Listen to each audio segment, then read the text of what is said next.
Buenos días a todos. Imagino que se me escucha bien, porque antes se me escuchaba bien.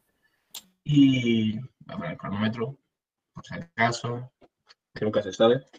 Y como ha dicho Julio, voy a hablar de eso, del estudio de grabación, ¿no? Como un elemento clave en la concepción del post-rock de Simon Reynolds. Eh, Realmente, como iremos viendo, o sea, quien no sepa qué es el post-rock no tiene que preocuparse porque iremos entrando poco a poco en cómo el propio Reynolds va conceptualizando esto a través de sus artículos. Realmente esta presentación no es más que un análisis, pues, en cierta medida histórico, en cierta medida conceptual, ¿no? De las ideas de este crítico británico, del cual también vamos a dar unas breves pinceladas. Pero antes de nada me gustaría empezar hablando de algo de lo que quizás no se ha hablado demasiado, y es la relación entre el estudio de grabación y la crítica musical. Yo creo que todos tenemos una serie una sensación, ¿no? de poca atención, ¿no? Por parte de los críticos a lo que viene siendo la producción, a lo que viene siendo el estudio. Y en ello yo creo que influye mucho ese ideal del directo, ese ideal de la representación, ¿no? Como diría Talí, que según el campo de producción cultural en el que nos movamos, tiene más peso o menos. La música clásica, el ideal del directo sigue bastante presente. Y no lo sé, pero tengo la sensación de que si nos vamos a las críticas de ritmo, scherzo, muy pocas mencionarán al ingeniero o a los productores y su labor, aunque como vimos con la entrevista de Rafa Sardinas, su trabajo es fundamental, ¿no? Y hay muchísimas manipulaciones. Por ello no es tanto que los productores tengan más o menos papel en determinadas músicas, sino más bien que hay músicas que se entienden que responden más al directo, ¿no? O que responden a cierta idea de autenticidad. Yo creo que el caso inverso serían pues esas músicas que hemos visto más, que se han visto normalmente más inauténticas, ¿no? Tipo el pop adolescente o ciertas músicas afroamericanas. Es más, muchas veces se ha dicho que la verdadera razón por la que una persona como Phil Spector es conocida no es tanto por su capacidad o por su pericia técnica, ¿no? Que también, ¿no? Por su capacidad como productor, sino también por la música que producía, que era una música que se consideraba como banal, insustancial, ¿no? Y por lo tanto se resaltaba al productor blanco en vez de hablar de las artistas negras de ese pop adolescente. Pero bueno, en el caso que nos ocupa, en el mundo del rock, el mundo del indie, nos encontramos ante lo que Simon Fried considera un romanticismo pragmático. Esto viene a decir que, vale, la historia del rock es la historia de los discos. Esta idea la hemos oído repetidas innumerables veces. Pero el el disco es como potestad, el disco es responsabilidad última siempre del artista. Y el trabajo en el estudio es como un paso, es como algo que hay que hacer, en lo que a lo mejor pueden poner su creatividad, pero, pero todo se mide en base a cierta idea de los músicos tocando en vivo, que no es real en el estudio, pero bueno, se va construyendo. Todo eso da diferentes visiones del productor para los críticos. Yo creo que la más común es que se hable del productor cuando el disco es malo. Esto yo creo que lo hemos visto todos, esto creo que lo hemos apreciado en muchas ocasiones. La crítica no menciona a los productores a menos que falle algo. Otras veces, si lo mencionan, este actúa, desde su punto de vista, insisto, no es que sea así, como un perezoso benevolente, ¿no? Como una persona que simplemente pone bien los micros, le da a grabar y le da a terminar la grabación. Esto sería muy parecido, o sea, en términos reales, lo que hace se parece a esa idea del productor facilitador, ¿no? De la que habla Burgess, ¿no? Y bueno, y es una posibilidad dentro del entorno de la grabación. Y suele ser la que más privilegia la crítica, porque sobre todo dentro del rock. A veces no, a veces el productor tiene una labor más activa, es como un quinto miembro, ¿no? Tiene una función más de colaborador. E incluso a veces que alguien trabaje con un determinado productor es un signo de distinción. Y aquí, como veis, lo he vinculado con dos formas muy distintas de entender la producción musical, ¿no? Con la del autor, ¿no? Con esa idea de un productor que se encarga de casi todo, que es muy común en el hip hop, muy común en cierto pop electrónico, eh, y con la del consultor, que no tiene nada que ver, ¿no? Que es un productor mucho menos atento, mucho menos, no atento, sino menos presente. En el rock, cuando un productor es signo de distinción, suele ser un productor consultor. Puede tener otras funciones, por supuesto. De nuevo, las categorías de budgets no son categorías cerradas. Pero lo importante es que cuando se habla de Rick Rubin, cuando se habla de otros productores, lo que importa, ¿no?, es pues ese sello que tiene, esa identidad que tiene, aunque luego el resultado pueda ser muy disímil de un grupo a otro. En cambio, en el pop, que alguien trabaje con Max Martin, que alguien trabaje con Timbaland, se convierte en el sello en el sello de distinción, el signo de distinción. Es más, cuando el autor, el productor-autor, entra en contacto con música que se rige pues, por ese ideal de directo, tenemos problemas.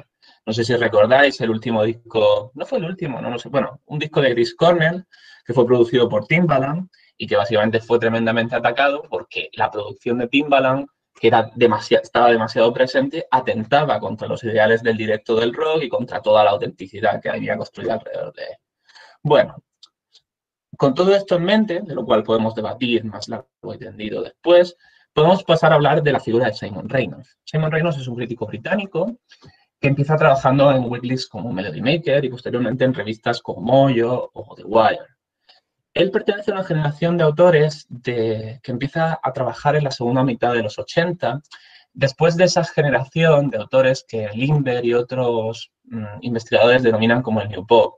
Es una generación, podríamos decir, más esta generación New Pop, la de principios de los 80, que podría ser asemejada a la de los críticos de la movida en España, era más postmoderna, tenía cierto acercamiento a la frivolidad punk, cierta búsqueda, podríamos decir, de subversión a la hora de escribir, pero fueron de algún modo superados o sucedidos por estos autores como Reynolds, como David Stubbs, como Paul Oldfield, que presentan un giro hacia la seriedad. Son autores menos políticos y mucho más teóricos. En el caso de Reynolds hay una influencia enorme del postestructuralismo. Hablaremos, si acaso, de esto, no sé si ahora, quizás después, en las preguntas. Y bueno, con muchísimos autores, muchísimos periodistas y críticos que empiezan desde a finales de los 80, va cambiando desde el indie hacia la electrónica. En España eso le pasa a una revista en sí, le pasa a Rock Deluxe. Rock Deluxe empieza en los 90 defendiendo el indie a ultranza y cuando acaba la década, ¿no?, como han mostrado autores como Sier Leoz, pues ya están en otra cosa, ya están en la música dance o en otro tipo de géneros.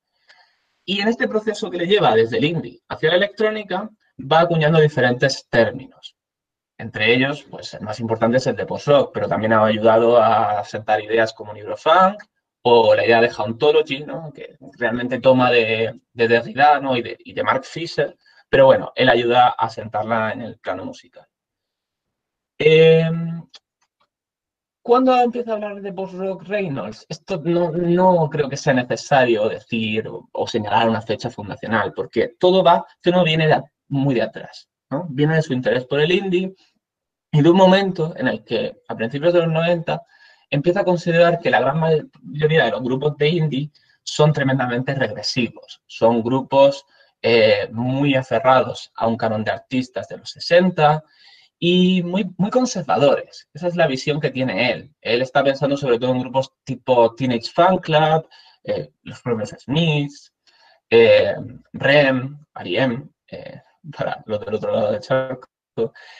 Y claro, ante eso, Reynolds siente que hace falta algún revulsivo, que hace falta algo que de verdad innove dentro del indie. Y entonces encuentra grupos de lo que denomina como neopsicodelia.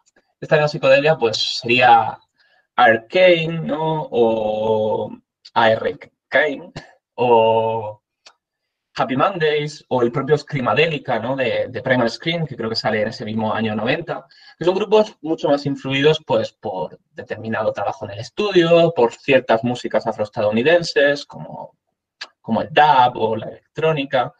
Y bueno, y en base a esas ideas de la neopsicodelia y siguiendo esa corriente, posteriormente irá acuñando nuevas categorías para hablar de ese indie que a él le estaba interesando más, como por ejemplo el de Oceanic Rock, que quien haya leído el texto que escribe junto a Joy Press, verá que utiliza bastante para hablar de grupos como My Bloody Valentine, ¿no?, grupos que para él estaban acabando, ¿no?, con los elementos más tradicionales del indie por medio de un énfasis desmedido en ciertos efectos, como el reverb, la saturación de capas, que hacían que de algún modo se desdibujara, ¿no?, la presencia de los propios músicos. Y un poco siguiendo en esta línea, van surgiendo grupos que él, en el año 93, empieza agrupando bajo la idea de ambient. Estos grupos, todos ellos británicos, los sitúan pues, como análogos dentro del indie a los artistas post-rave.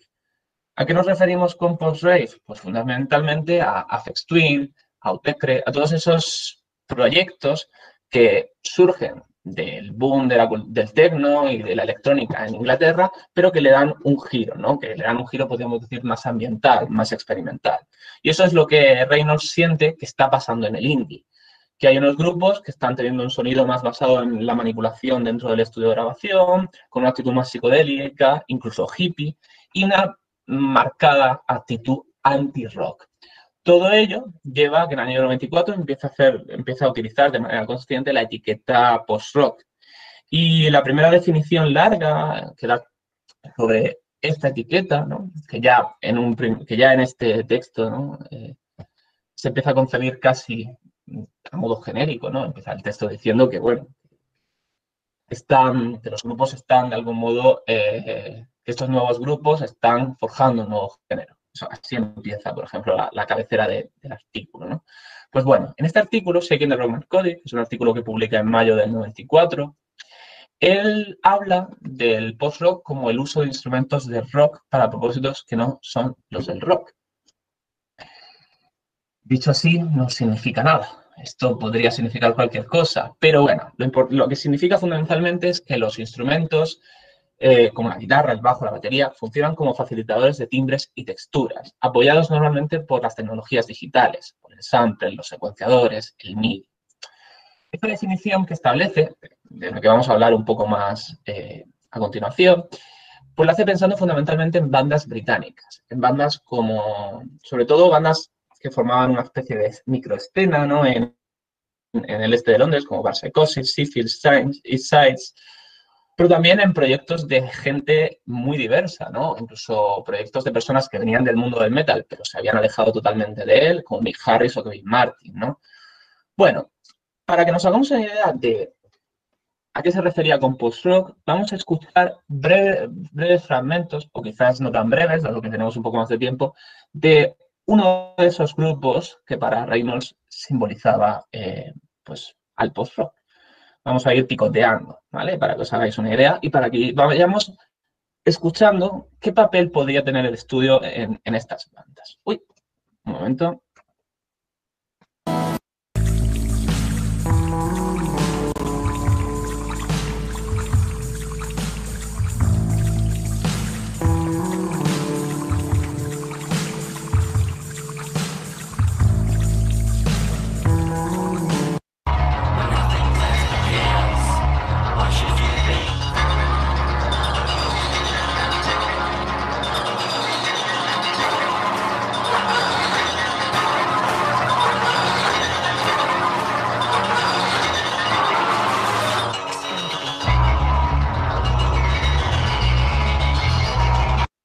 Uy, voy a seguir poniendo más para que nos vaya quedando un poco más claro.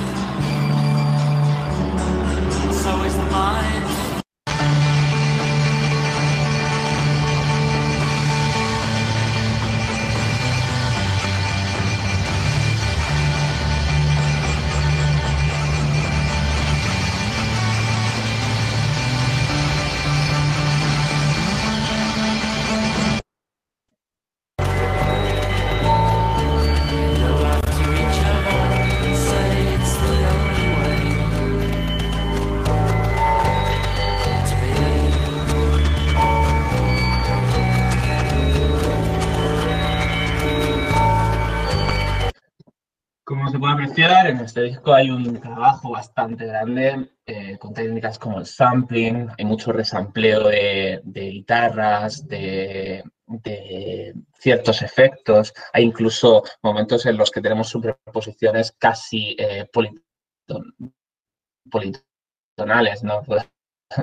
Muy parecidas a las del hip hop de la época. Bueno, os vais a hacer una idea de cómo este grupo, pues realmente lo que viene siendo la fisicidad propia de los instrumentos de rock se desdibuja, ¿no? Y a eso es a lo que... ¿Qué está pasando? A lo que Reynolds se refiere. Hay como un ruido. Bueno, pues la pregunta que habría que hacerse en líneas generales es ¿a qué se refiere Simon Reynolds cuando habla de rock? Hay muchos autores que han reflexionado sobre qué es el rock, en qué se diferencia del pop, pero bueno, para Reynolds lo importante es que la categoría surge de, o sea, la forma en la que él lo va a entender para hablar del post-rock viene de Joe Carducci. Joe Carducci es un crítico británico, estadounidense que escribe un libro que se llama, creo que es Pop and the Rock Narcotic, si no lo recuerdo. Es un libro en el que se ensalza el rock frente al pop, es más, se entra en los viejos argumentos, ¿no? De que el pop es artificioso, el rock, en cambio, es auténtico. Y bueno, ¿y qué es el rock para Carducci?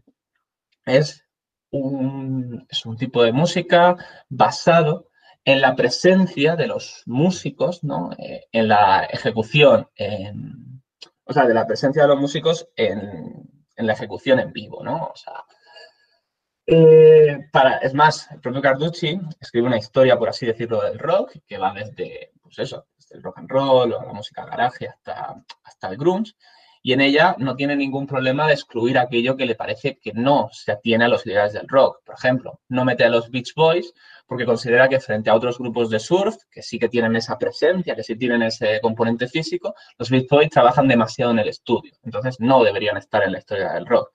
Y bueno, esta visión, podríamos decir, un tanto extremista en muchos casos sobre el rock, le sirve, y casi caricaturesca, le sirve a Reynolds para establecer su categoría.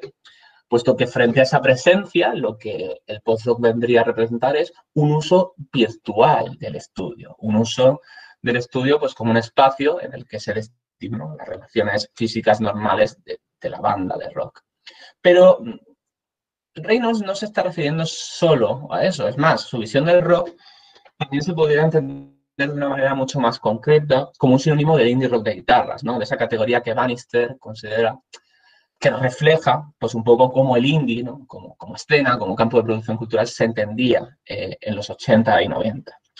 Este indie viene caracterizado por un canon tremendamente masculino, blanco y reacio a utilizar la tecnología. Y el propio Reynolds considera que los grupos de post-rock se insertan dentro de un contracanon, ¿no? Más experimental, con más influencias de la música afroestadounidense, tipo el techno, el hip hop, y con un uso más claro de las tecnologías, sobre todo las tecnologías digitales.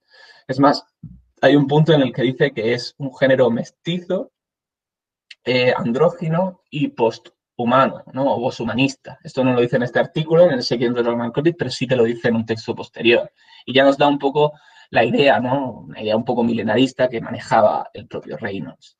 Y dentro de todo esto, el estudio tiene un papel fundamental. Es más, el estudio en el post-rock funciona como un instrumento más. Esta idea, ¿de quién viene? De Brian Eno.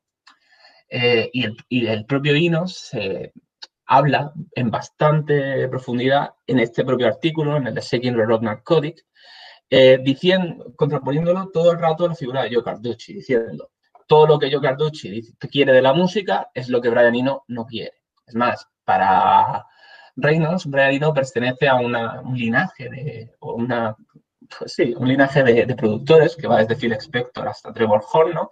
Bueno, en esa época hasta Trevor Horn, ahora podríamos hablar de muchos otros productores, que utiliza a los músicos como paletas de textura y cuando llega a las posibilidades técnicas para ello, los sustituye por máquinas.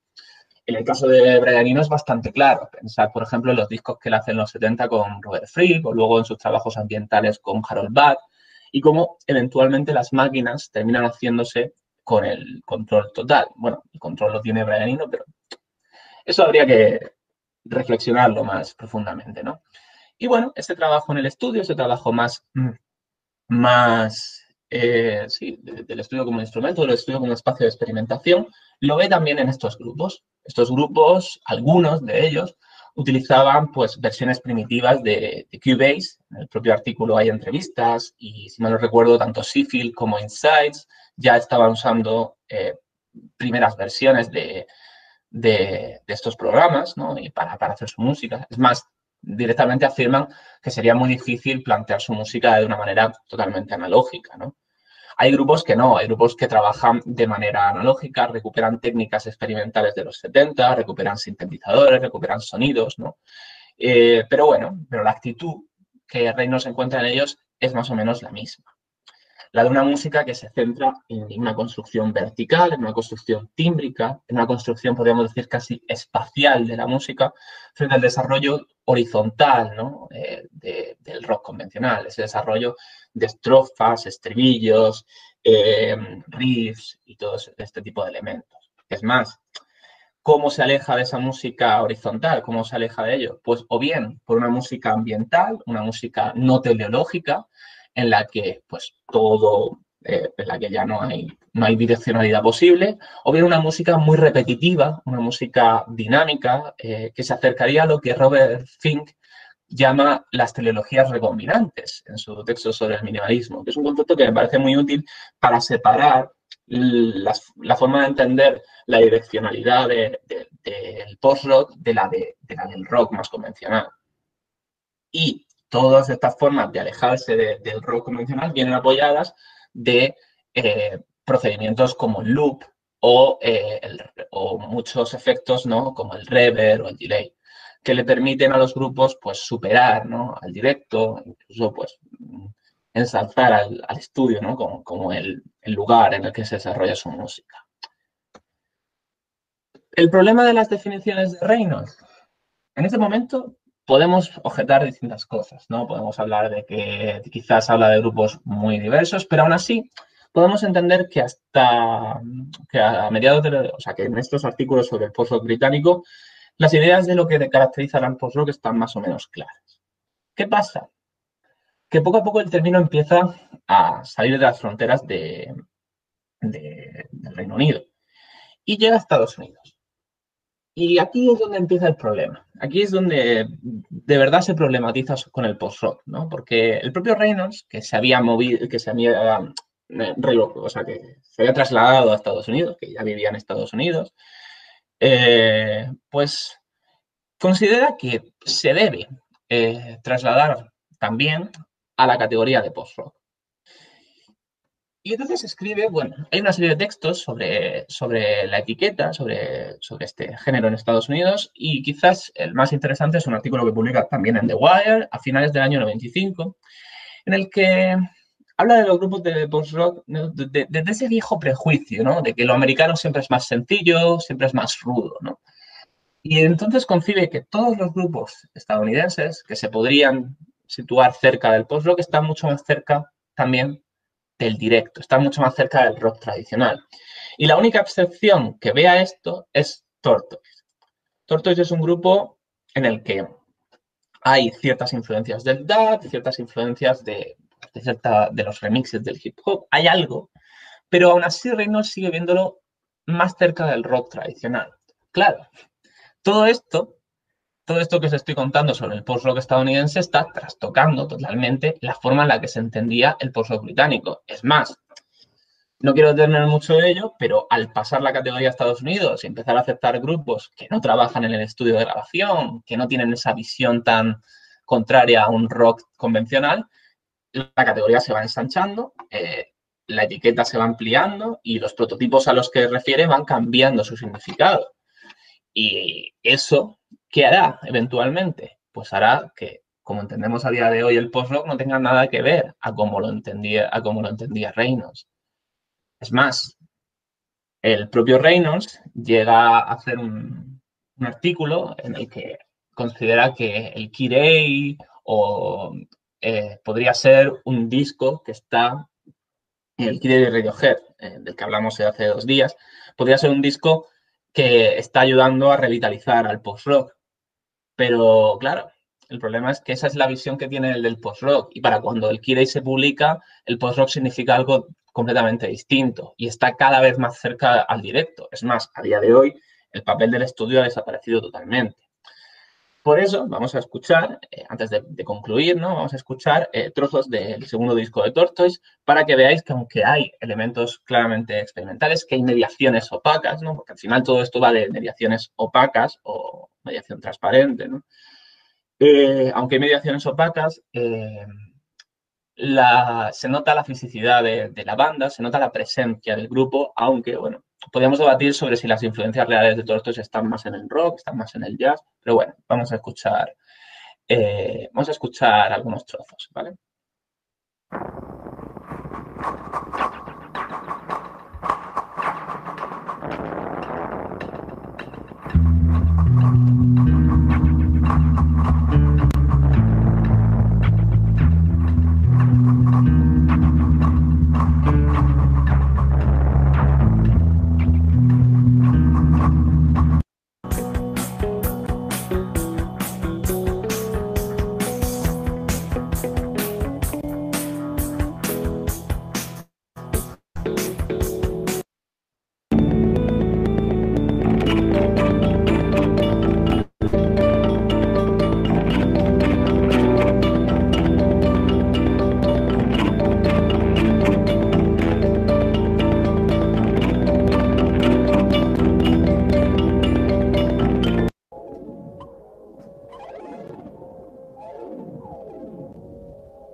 Voy a poner un poco más.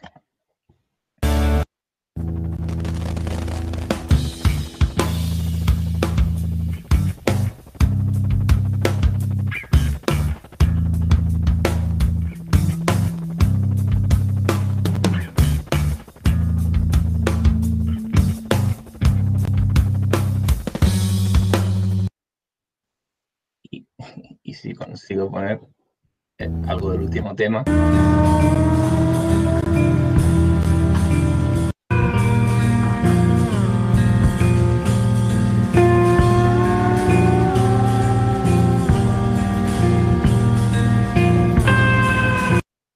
Bueno, os hacéis una idea.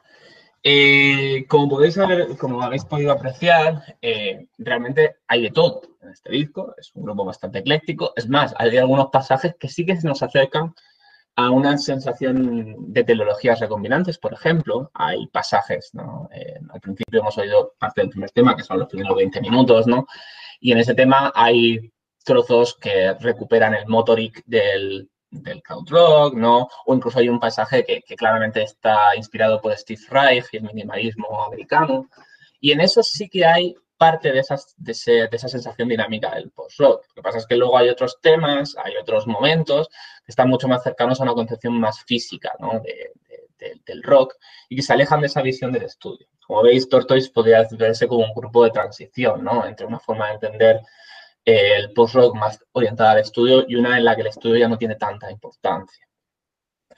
Pero bueno, para concluir ya, y con esto ya termino, lo importante de las ideas de Reynolds es que en ellas lo que se puede ver es que una visión bastante artística del estudio. Es más, realmente podemos pensar que lo que buscaba es que en un momento en el que la electrónica o el hip hop estaban empezando a desarrollar una visión más artística del estudio, pues trasladar esas categorías a indie. Y entonces, en ello, está esa idea de que el trabajo en el estudio es algo opuesto al rock, de que el trabajar en el estudio de grabación, o sea, de que el rock realmente sigue aferrado a la idea de representación. Esto habría que matizarlo. Yo creo que no es así, pero para la crítica normalmente sí lo es. La crítica sigue recurriendo en muchas ocasiones a la idea de representación, en sentido que a Talí le da, ¿no? Para hablar del rock, y entonces se separa de la idea de reproducción.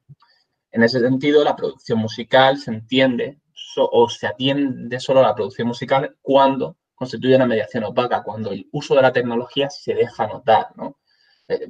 Al final, la mediación opaca en realidad es un constructo, ¿no? Es una cuestión social, lo sanciona el campo, ¿no? Y en este caso, el campo son los propios críticos, ¿no? Y la idea que tienen ellos de la grabación. Y bueno, y lo interesante o lo que a mí me llama mucho la atención de las ideas de Reynolds es que a pesar de recurrir a conceptos muy postestructuralistas, es más, todo el post-rock podría entenderse como una desterritorialización del rock, ¿no? O yo creo que este término le gustaría al propio Reynolds, que utiliza muchas veces la idea de la meseta, ¿no? En el sentido que le dan del Esiguatari y otras ideas. También está incidiendo al mismo tiempo en viejas autenticidades, como que el estudio tiene que ser algo que dependa del artista. Es más, en ninguno de los textos de Reynolds se menciona a ningún productor que no sea Brian Eno o eso. No se menciona a quién están grabando a estos grupos. A veces son ellos mismos, pero otras veces no lo son. Y, por supuesto, también está el viejo prejuicio, la vieja autenticidad de que el inglés es más sofisticado y más volcado hacia la grabación en el estudio, hacia la manipulación en el estudio, y los estadounidenses es más volcado hacia el directo. Todo eso está ahí y, bueno, ya podemos debatir luego posteriormente sobre por qué. Ya está, con eso termino y muchísimas gracias a todos. ¿Vale?